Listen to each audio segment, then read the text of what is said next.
بسم الله الرحمن الرحيم. نحن نقص عليك أحسن القصص بما أوحينا إليك هذا القرآن وإن كنت من قبله لمن الغافلين. اعوذ باللہ من الشیطان الرجیم. بسم اللہ الرحمن الرحیم. حضرت یوسف علیہ السلام کی غلبہ دین کی مالیاتی حکمت عملی کا جائزہ میں سید محمد یونس قادری آپ کے سامنے پیش کر رہا ہوں. ہم نے اس سے پہلے 2 اقساط میں یا 2 ویڈیوز کے اندر ہم نے ایک حکمت عملی پیش کری ہے. ہم نے یہ بات واضح طور پہ بیان کی ہے کہ حضرت یوسف علیہ السلام نے اپنی مالیاتی حکمت عملی کے ذریعے غلبہ دین کی جو کوشش اور کاوش کی، اس کا ہم ایک جائزہ آپ کے سامنے پیش کر رہے ہیں تاکہ اس کے نتیجے کے اندر ہم بھی آنے والے دور میں اسلامی پہلو سے دیکھ سکیں کہ ہم بھی کس طریقے سے غلبہ دین کی حکمت عملی وضع کر سکتے ہیں. حضرت یوسف علیہ السلام نے قید سے رہائی کے بعد اپنے لیے یہی مطالبہ کیا کہ مجھے جو ہے مالیات کا شعبہ دیا جائے. جب وہ مالیات کا شعبہ آپ کے پاس آ گیا تو آپ نے اس میں زرعی اصلاحات کی، کیونکہ آپ کو خواب کی تعبیر کے ذریعے آپ نے بتا دیا تھا، اللہ تعالیٰ کی وحی کے ذریعے آپ کو یہ پتہ چل گیا تھا کہ 7 سال خوشحالی کے ہوں گے اور 7 سال خوش سالی کے ہوں گے. خوشحالی کے دور کے اندر آپ نے جو اصلاحات کیں وہ زرعی اصلاحات تھیں تاکہ زیادہ سے زیادہ پیداوار حاصل ہو سکے. اس زیادہ سے زیادہ پیداوار جس وقت حاصل ہو جائے گی تو اس میں 2 قسم کے نقصانات کا سامنا کرنا پڑ سکتا تھا. زیادہ فصل اگر ہو جاتی ہے، ایکسس پروڈکشن ہو جاتی ہے، تو اس کو پھر رکھنے کے لیے وہ پھر آگے سال چلتی نہیں ہے اور وہ ضائع ہو جاتی ہے. دوسری، اگر وہ کسی ایک کے ہاتھ میں لگ جائے اور وہ ذخیرہ کر لے تو وہ ذخیرہ کرنے کے بعد اس کی ذخیرہ اندوزی کرے گا اور اس کی قیمت کو بہت زیادہ بڑھا دے گا، اور جس سے لوگوں کو جو ہے وہ بہت زیادہ نقصان ہوگا، اور غریب آدمی غریب تر اور بھوک اور افلاس سے وہ مرنے لگے گا اور اپنی سب کچھ دولت ان کے حوالے کر دے گا، جیسے کہ آج کے دور میں ہم دیکھ رہے ہیں کہ IMF، ورلڈ بینک اور دیگر مالیاتی انٹرنیشنل ادارے کر رہے ہیں. حضرت یوسف علیہ السلام نے اس کے لیے یہ کیا کہ بہت بڑے بڑے گودام سرکاری اخراجات سے بنوائے. ان بڑے بڑے گوداموں کے اندر آپ نے جو بھی زائد پیداوار تھی اس کو اس میں رکھنا شروع کر دیا تاکہ مزید 7 سالوں کے اندر اس سے جو غلے جو آپ نے جو جمع کیا ہوا ہوگا اس سے لوگوں کو فائدہ اٹھا سکیں. اس سے ایک فائدہ تو یہ ہوا جب خوش سالی کا دور آیا تو آپ نے قیمتوں کو وہی رہنے دیا جو پہلے تھیں، قیمتوں کو بڑھنے نہیں دیا.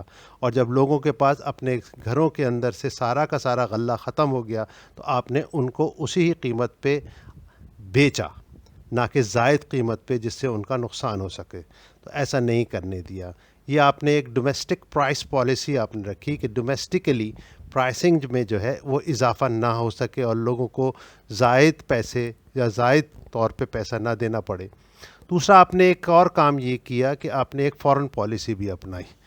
فورن پالیسی کے اندر آپ نے یہ لکھا کہ کیونکہ مصر کے ساتھ ساتھ شام میں بھی اور دیگر علاقوں میں بھی جہاں سے آپ کے بھائی آئے تھے وہاں پہ بھی قحط سالی کا دورہ تھا، تو وہ لوگ بھی جو ہے دور دور سے جو ہے وہ جب انہیں پتہ چلا کہ مصر کے اندر اب اجناس موجود ہیں تو وہ بھی وہاں سے جو ہے سفر کر کے اور دیگر قریب اور جوار کے علاقوں سے بھی سفر کر کے وہ مصر کی طرف آ رہے تھے تاکہ وہ غلہ اور اجناس لے سکے. اس سے ظاہر ہوتا ہے کہ بہت بڑے پیمانے پہ آپ نے جو ہے وہ یعنی ذخیرہ کیا تھا. تو اب شام سے بھی لوگ آ رہے تھے، تو اس کے لیے آپ نے جو فورن پالیسی اپنائی. فورن پالیسی کا مقصد ظاہر سی بات ہے آپ کو یہ تھا کہ آپ کے بھائی بھی آئیں گے اور پھر مصر کی جگہ شام اور ادھر بھی اپنا غلبہ کرنا ہے. تو وہاں پہ آپ نے یہ کیا کہ ان کو جو باہر سے لوگ آ رہے تھے، یعنی کہ دوسرے ممالک سے لوگ آ رہے تھے، مصر کے علاوہ دوسرے علاقے سے لوگ آ رہے تھے، ان کے لیے یہ کیا کہ ان کو زائد پیسے تو نہیں دینے، اتنی ہی قیمت پہ بیچا جتنی قیمت پہ لوکل اور جو فورن پرائس تھی. یعنی کہ آپ نے کیا کہ جو لوگ یہاں سے میرے پیسے لے کے جائیں گے، ایکسپورٹ کریں گے، ان کو پرائسنگ تو وہی دی جائے گی مگر اس میں راشننگ کر دی. آپ نے راشننگ یہ کر دی کہ ہر آدمی جو ہے 1 اونٹ سے زیادہ جو ہے وہ نہیں لے جا سکتا. اجناس ایک اونٹ سے زیادہ نہیں لے جا سکتا، ورنہ ایسا نہ ہو کہ ایک آدمی زیادہ پھر لے جائے اور یہاں کا اجناس ختم ہو جائے، پھر وہاں پہ وہ ذخیرہ اندوزی کر کے وہاں پہ ان سے فائدہ اٹھا سکے۔ تو انہوں نے یہ فورن پالیسی بھی اپنائی کہ ایک اونٹ سے زیادہ نہ دیا، مگر اس کی پرائسنگ جو ہے وہ وہی رکھی اور پرائسنگ کو پورے طور پہ اپنے کنٹرول میں رکھا، یعنی کہ مصر والوں کا بھاؤ بھی وہی دیا اور پردیسیوں کا بھاؤ بھی وہی دیا، مگر ان کو جو ہے وہ ایکسیس اماؤنٹ لے جانے کی اجازت، بلکہ لمیٹڈ اماؤنٹ جو کہ ایک اونٹ کے برابر تھا اس کو لے جانے کی۔ اب دوسرا سب سے بڑا کام یہ ہوا، جب سارا غلہ مصر کے اندر آپ کے کنٹرول میں آ گیا تو جس کے پاس اس وقت غلہ تھا وہ سب سے زیادہ با اختیار شخص بن گیا، اور جو بادشاہ تھا ریان بن ملک، وہ بھی آپ دیکھیں گے کہ وہ بھی آپ کے تابع ہو گیا، اور پوری مملکت آپ کے تابع میں ہو گئی، کیونکہ سب سے اسٹرانگسٹ پرسنالٹی اس دور کے اندر حضرت یوسف علیہ السلام بن گئے، جن کے پاس سارا کا سارا ذخیرہ، اور ظاہر سی بات ہے جب کھانے کو کچھ نہیں ہوگا تو لوگ آدمی ہر چیز دینے کے لیے تیار ہوگا اور اسی سے ہر چیز قیمت پہ لینے کے لیے تیار ہوگا۔ تو اس وقت آپ سب سے اسٹرانگسٹ پرسنالٹیز کے سامنے آ گئے۔ اب یہاں پہ دو چیزیں سامنے آ گئیں۔ ایک چیز یہ تھی کہ اصل میں حکومت تو تھی، اقتدار جو تھا وہ بادشاہ ریان بن ملک کا تھا، مگر اس پہ ریاستی کنٹرول حضرت یوسف علیہ السلام کا تھا، یعنی کہ حکومت اور ریاست کا یہ فرق آپ کے سامنے آ جائے گا کہ ریاستی طاقت آپ نے اس فائنینس کے شعبے کے ذریعے حاصل کر لی، اور آپ کی ریاستی طاقت اتنی ہو گئی کہ آپ اس وقت سب سے زیادہ اسٹرانگسٹ پرسنالٹی، اور آپ کو لوگ عزیز کہہ کر پکارا کرتے تھے، یعنی بادشاہ کے لیے لقب ہوتا تھا عزیز کا، اسی لقب سے آگے آپ کو پکارا جاتا تھا۔ تو آپ سب سے زیادہ، اب آپ بھی دیکھیں اس دور کے اندر بھی جس کے پاس اس وقت مالیات ہے، اب IMF حکومت تو پاکستان کی ہے، یعنی کہ عمران خان کی ہے، مگر ڈکٹیٹ کون کر رہا ہے؟ ڈکٹیٹ تو IMF کر رہا ہے، اور اس کے مشیر آ کے کر رہے ہیں۔ تو یہ ریاستی طاقتیں کسی اور کے ہاتھ میں ہیں اور حکومت کسی اور کے ہاتھ میں ہے۔ تو یہ بات بڑی ضروری ہے کہ ریاستی طاقت اور حکومتی طاقت وہ کس کے ہاتھ میں ہے۔